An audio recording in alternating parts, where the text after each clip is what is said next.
Propiedades mecánicas, parte 3.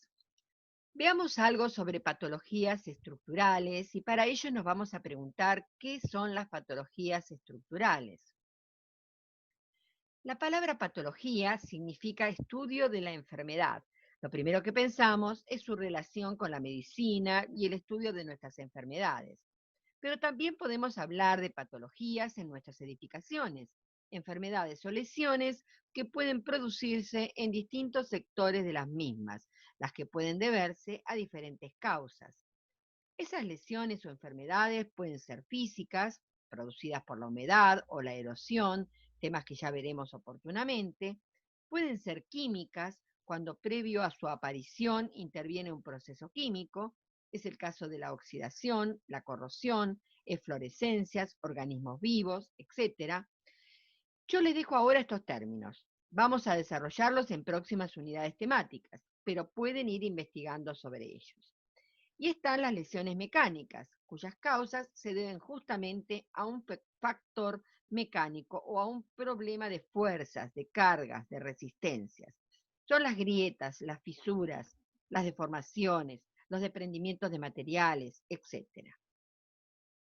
Y según a qué subsistema o parte de ellos afectan, pueden clasificarse como patologías de los acabados, es decir, de las terminaciones, de los revestimientos, que generalmente son patologías menores, patologías de los suelos, que son aquellas en las que el comportamiento del terreno o del suelo en el que se implanta puede traer problemas al edificio, y patologías de los elementos estructurales, que son las referidas a los esfuerzos que no son debidamente controlados.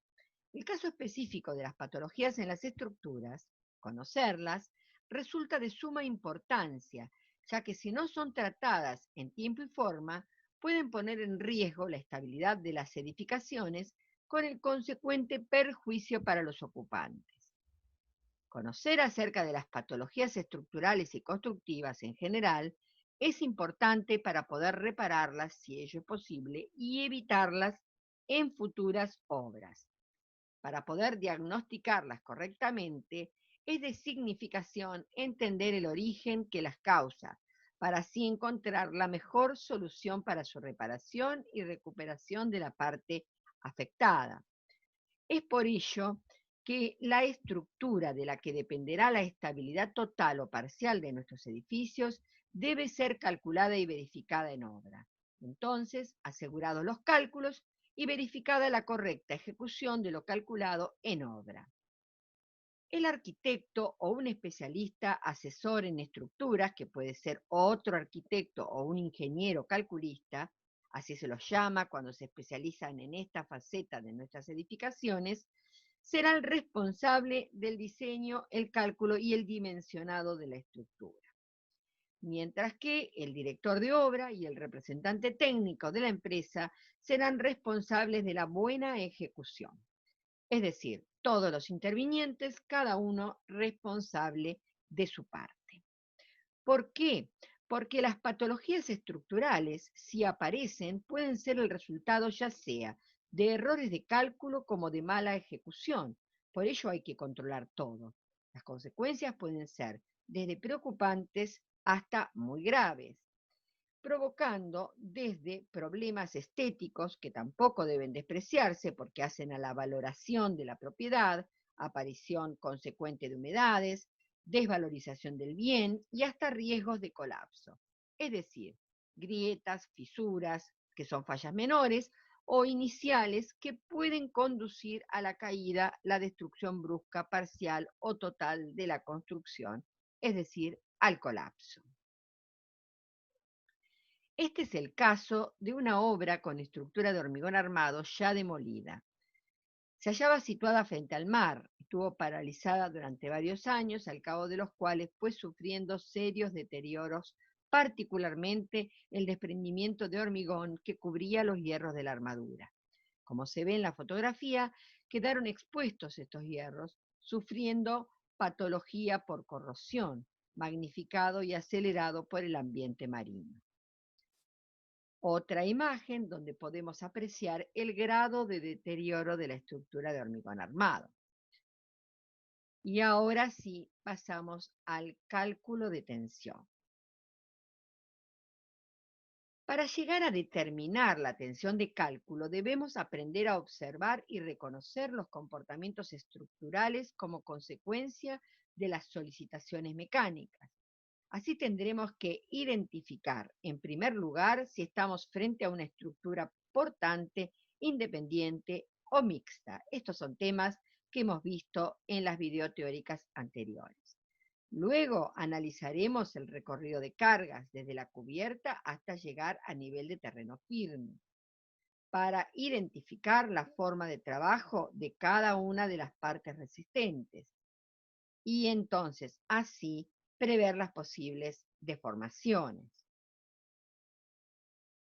Metodológicamente se determinará el sector a analizar y calcular, se trate de cualquiera de los tipos de estructura, es decir, sea estructura portante, sea estructura independiente o sea estructura mixta. Habrá que identificar las partes estructurales intervinientes, tomar en cuenta, considerar todas las cargas que inciden, sea peso propio, cargas permanentes o accidentales, para así calcular los pesos de cada parte estructural o de cada parte que carga sobre la estructura y, en definitiva, el peso total a nivel de terreno. Es muy importante considerar y visualizar que ese peso total que acciona sobre el terreno lo hace aplicado sobre una superficie que es la superficie sobre la que se apoya nuestro edificio, sobre el terreno mismo. Será la cara inferior de la base o de las bases en el caso de estructuras independientes y la parte en que los cimientos apoyan sobre el terreno en el caso de estructuras portantes. Ya sabemos que para mantener todo el sistema en equilibrio, en el terreno se generan reacciones de igual intensidad y sentido contrario. La tensión es la carga por unidad de superficie y se expresa normalmente en la unidad kilogramo por centímetro cuadrado.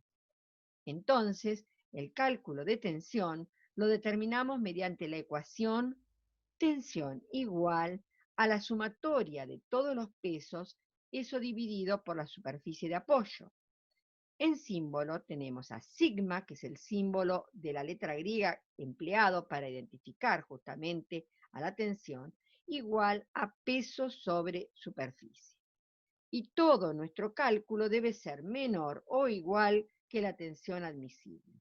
Esto es la tensión tolerada por el terreno en el que se va a asentar nuestro edificio. Ese terreno que generará la reacción equilibrante que mantiene nuestra estructura de modo que no se hunda.